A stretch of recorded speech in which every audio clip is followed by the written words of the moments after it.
नमस्कार। हमारे चैनल में आपका स्वागत है। मैं हूं रामचंद्र मौर्य। साथियों, भारतीय जनता पार्टी अपने को दुनिया की नंबर 1 पार्टी कहती है।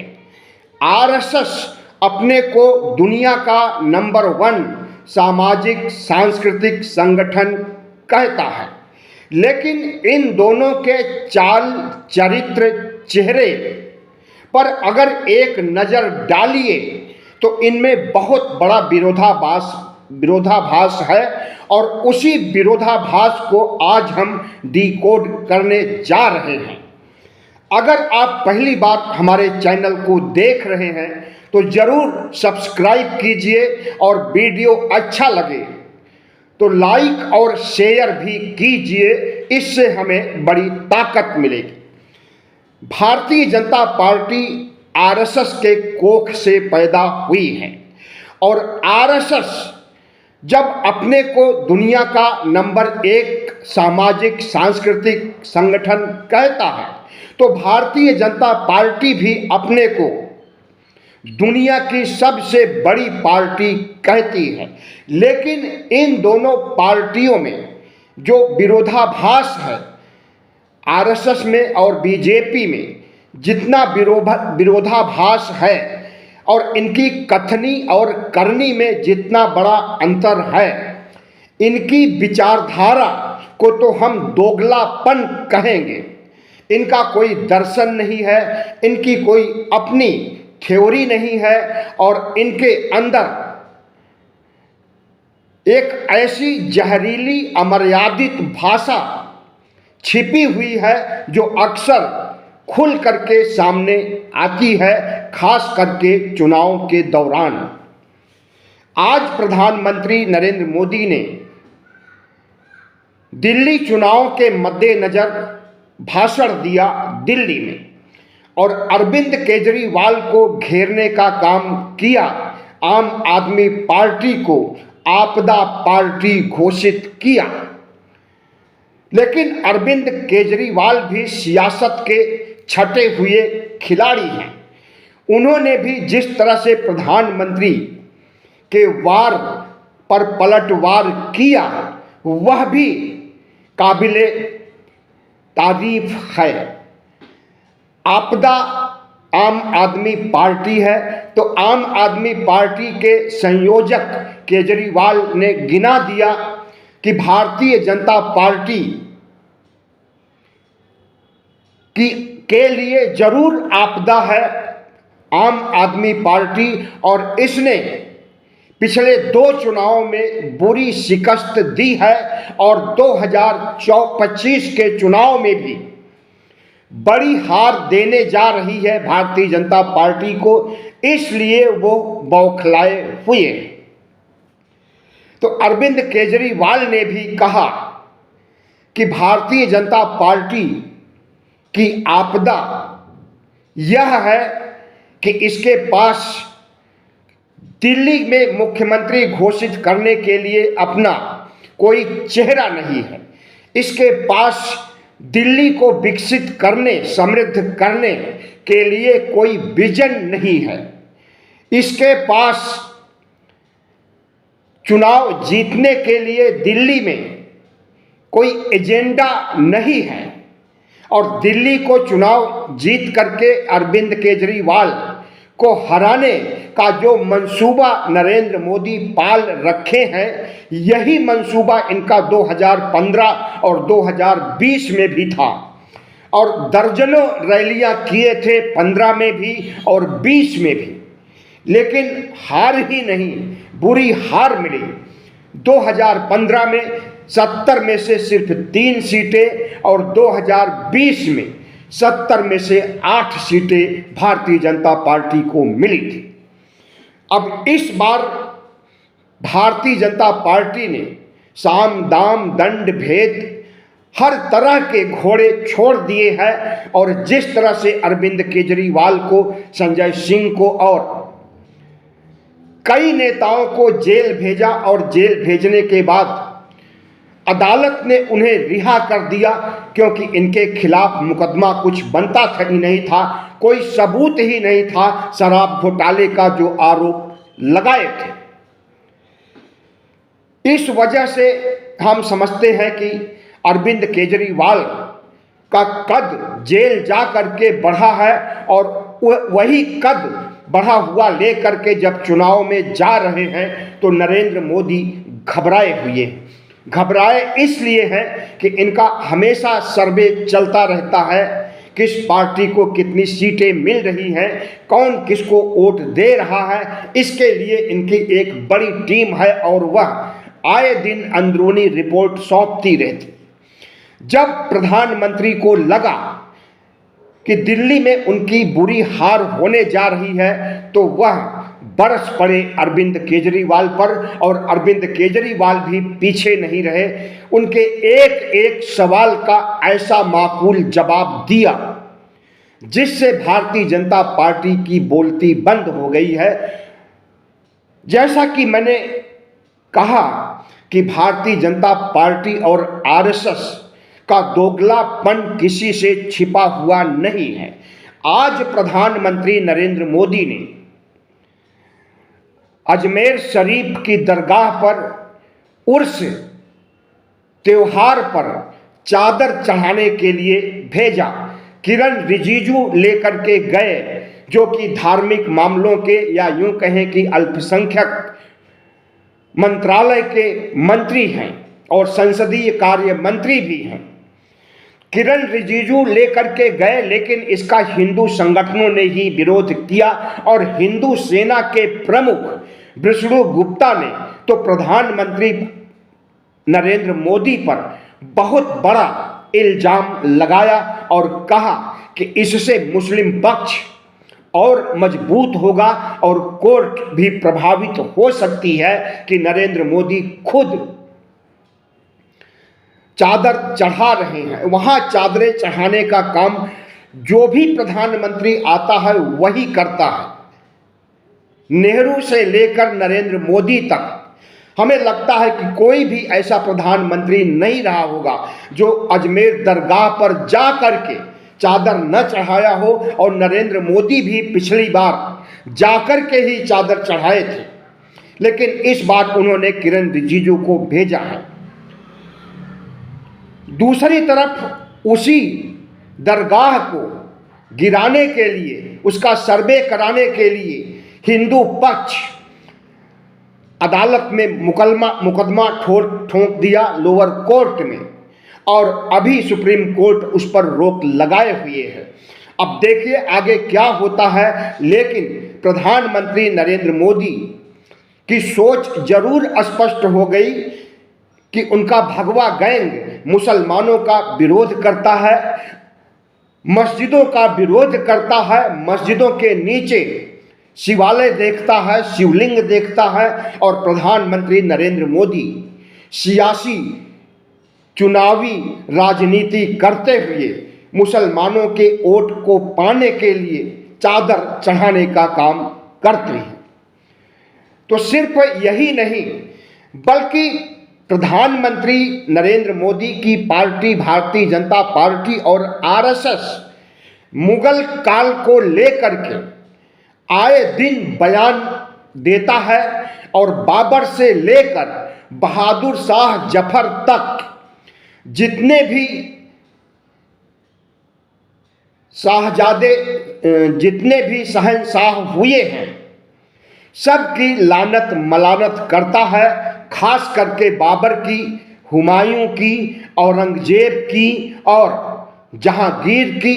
तमाम ऐसे मुस्लिम शासकों को भला बुरा कहने में प्रधानमंत्री की पार्टी कभी पीछे नहीं रहती और उसी बाबर के सिपह सालार या उसके मंत्री मीर बाकी के बारे में पता नहीं कितनी भद्दी भद्दी बातें कही गई कि उसने ही अयोध्या में बाबरी मस्जिद बनाया था।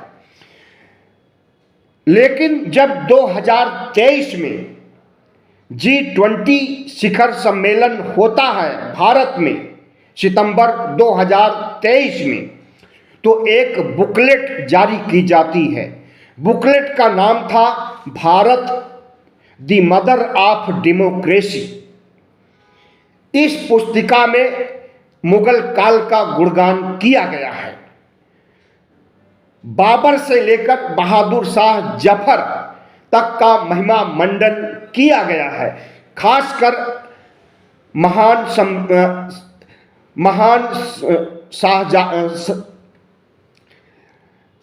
सम्राट ही कह सकते हैं, हिंदुओं में से सम्राट कहा जाता है। महान सम्राट अकबर के कसीदे पढ़े गए हैं।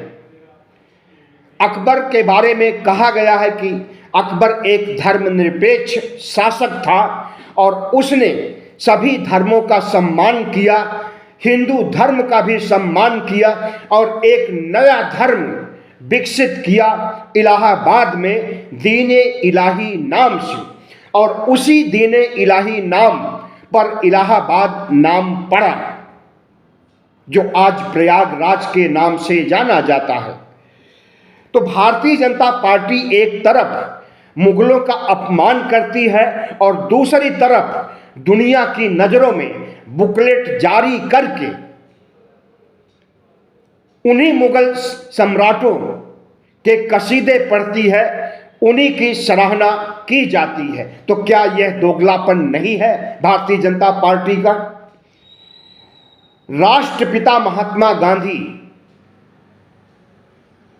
को भारतीय जनता पार्टी हालांकि जब तक सत्ता में नहीं थी तब तक महत्व नहीं देती थी, और राष्ट्रपिता महात्मा गांधी की हत्या भी आरएसएस के ही एक स्वयंसेवक नाथूराम गोडसे ने किया। नाथूराम गोडसे से लेकर के संविधान निर्माण होने तक जितनी गतिविधियां आरएसएस की नजर आई, उसमें उसे संविधान भी नहीं पसंद। संविधान के खिलाफ उसी समय फतवा जारी किया गया था। अंबेडकर की तो शव यात्रा निकाली गई थी उसी दिन जिस दिन संविधान लागू किया था।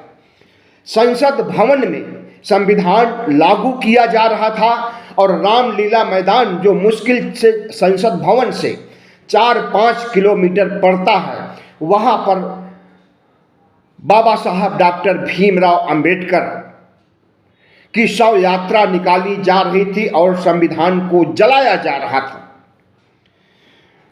और जब 2014 में नरेंद्र मोदी चुनकर के आते हैं तो इन्होंने राष्ट्रपिता महात्मा गांधी को सम्मान देने के लिए राजघाट पर भी गए थे और संसद भवन में प्रवेश करते समय संसद भवन की सीढ़ियों पर सजदा किए थे, या यूं कहें प्रणाम किए थे, साष्टांग पड़ गए थे।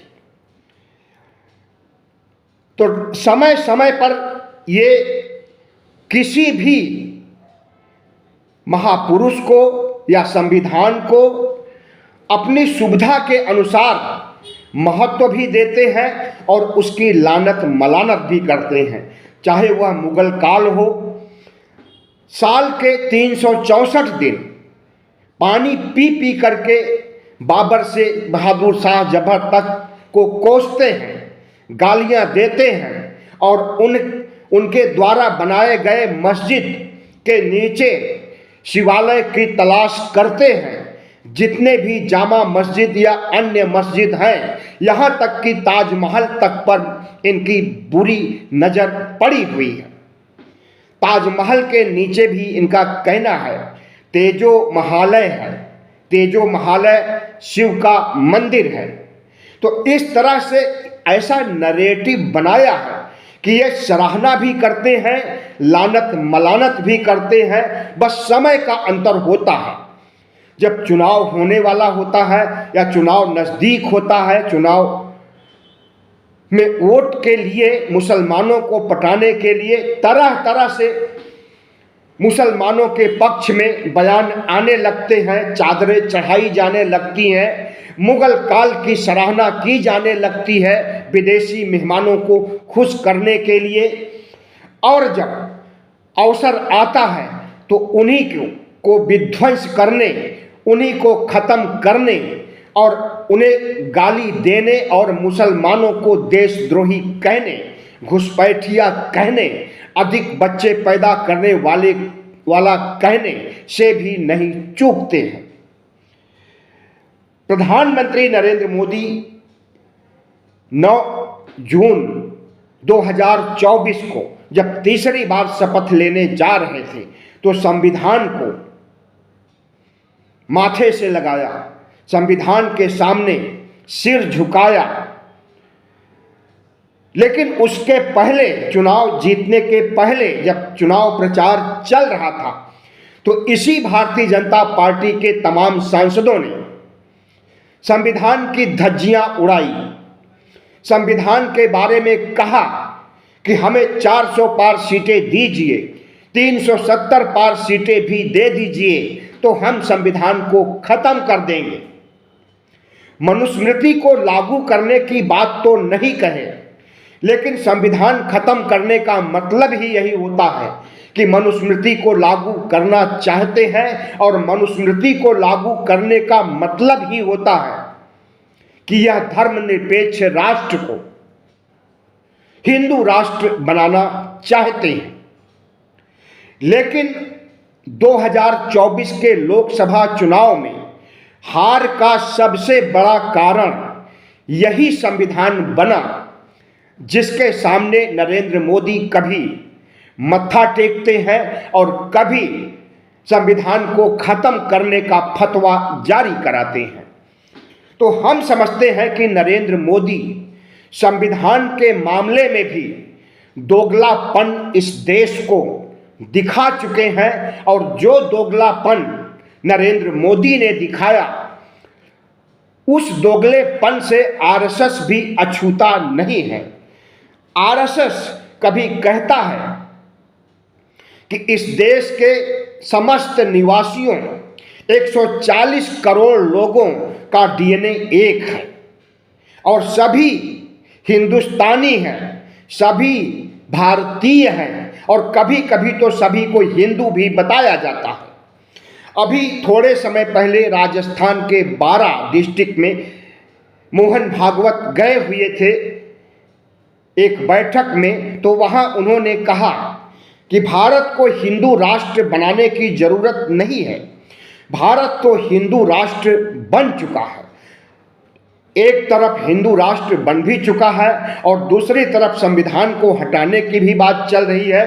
हिंदू राष्ट्र बनाने के लिए कस्में भी खाई जा रही है, और भारतीय जनता पार्टी और तमाम हिंदू संगठन और आरएसएस के लोग आए दिन बयान देते रहते हैं कि भारत को धर्मनिरपेक्ष भारत नहीं बल्कि हिंदू राष्ट्र बनाना है।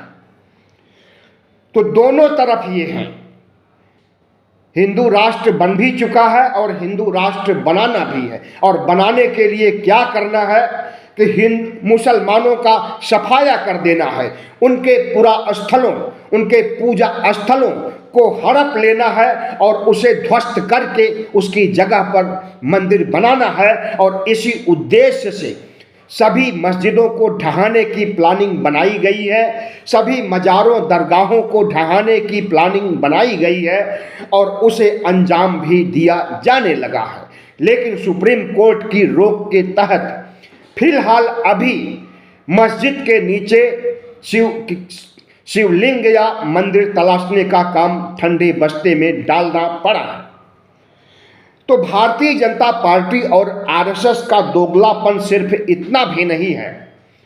प्रधानमंत्री नरेंद्र मोदी अपने को ओबीसी कहते हैं, अमित शाह को भी ओबीसी कहते हैं, और दोनों के बारे में अगर आप जानना चाहते हैं तो जान लीजिए कि वाकई ये ओबीसी है, गुजरात के तेली हैं, घांची भी कहा जाता है तेली को गुजरात में।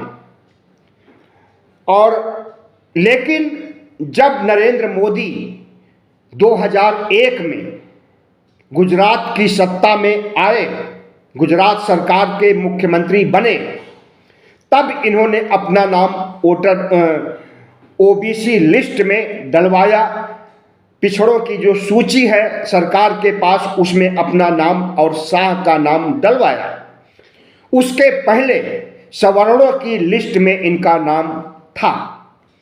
तो एक तरफ नरेंद्र मोदी अपने को ओबीसी, अदर बैकवर्ड कास्ट या अति पिछड़ा वर्ग घोषित करते हैं, और तमाम चुनाव में बिहार से लेकर के जितने भी चुनाव, खास करके उत्तर प्रदेश, बिहार, राजस्थान, उत्तर भारत के चुनाव में जब ये प्रचार करने जाते हैं तो सबसे पहले अपने को ओबीसी ही कहते हैं और ओबीसी का सबसे बड़ा हितैषी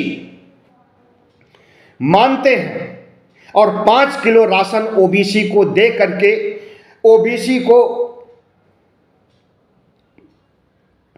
ओबीसी के बारे में कहते हैं कि हम इन्हें गरीबी रेखा के बाहर ला रहे हैं। और अभी थोड़े समय पहले इन्होंने कहा कि हमने 25 करोड़ ओबीसी, एससी, एसटी के लोगों को, गरीबी रेखा के नीचे जीवन बसर करने वाले लोगों को, 25 करोड़ को मैंने गरीबी रेखा से बाहर किया है, यानी अमीर बनाया है।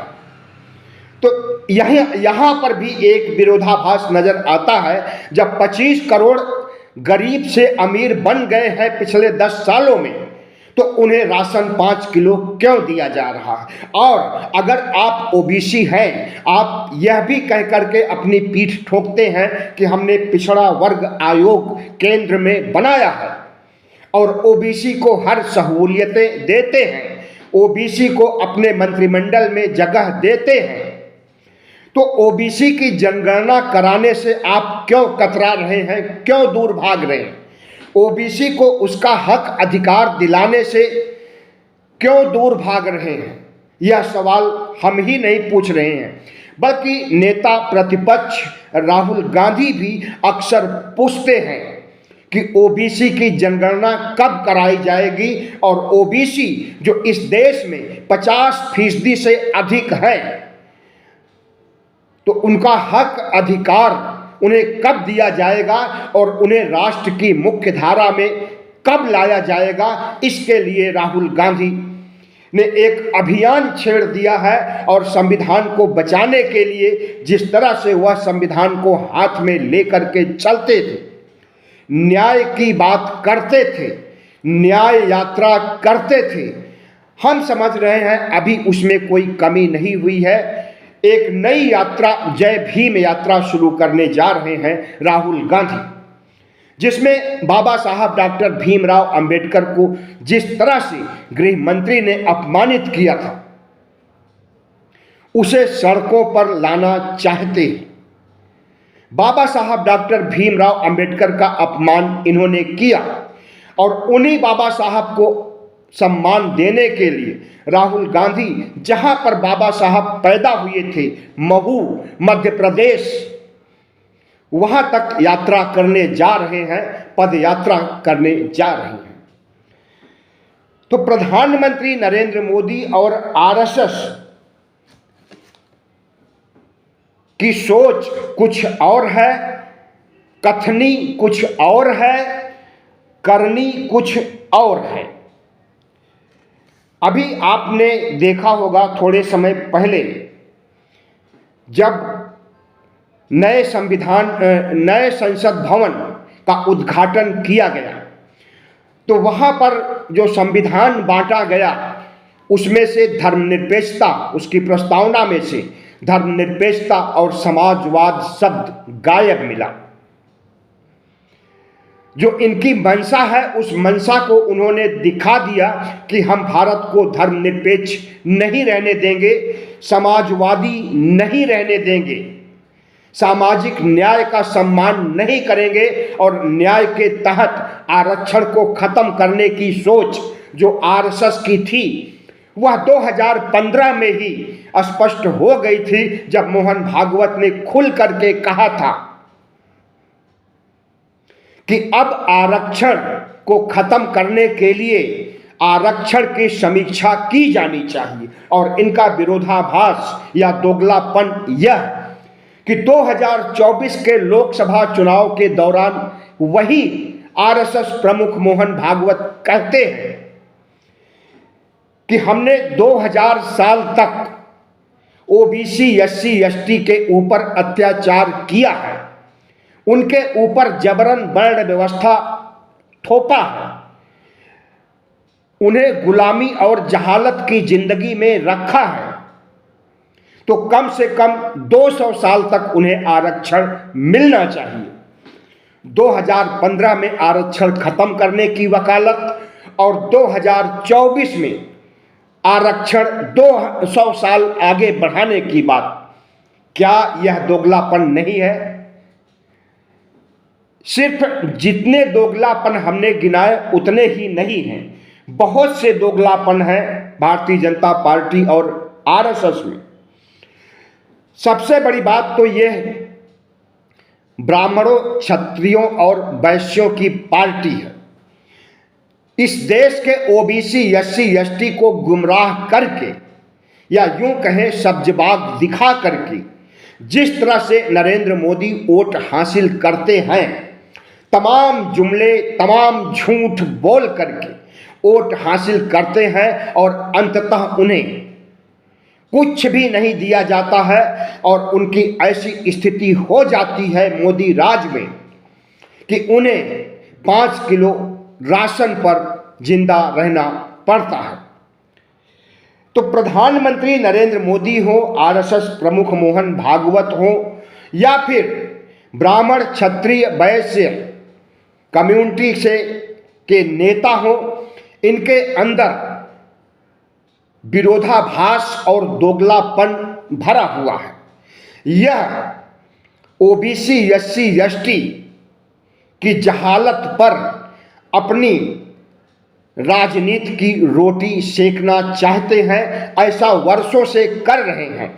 लेकिन अब राहुल गांधी ने जो अलख जगाई है और इस देश के ओबीसी एससी एसटी में अंबेडकरवाद जितना प्रभावी हो रहा है और जिस तरह से सोशल मीडिया की वजह से भी ओबीसी एससी एसटी में जागरूकता आ रही है, हमें लगता है कि इनका न तो हिंदू राष्ट्र बन पाएगा और न इनका संविधान हटाने का इरादा कामयाब हो पाएगा और न इस देश को लोकतंत्र से राजतंत्र या राजशाही की ओर ले जाने का इनका मंसूबा कामयाब हो पाएगा, क्योंकि अब ओबीसी जाग गया है।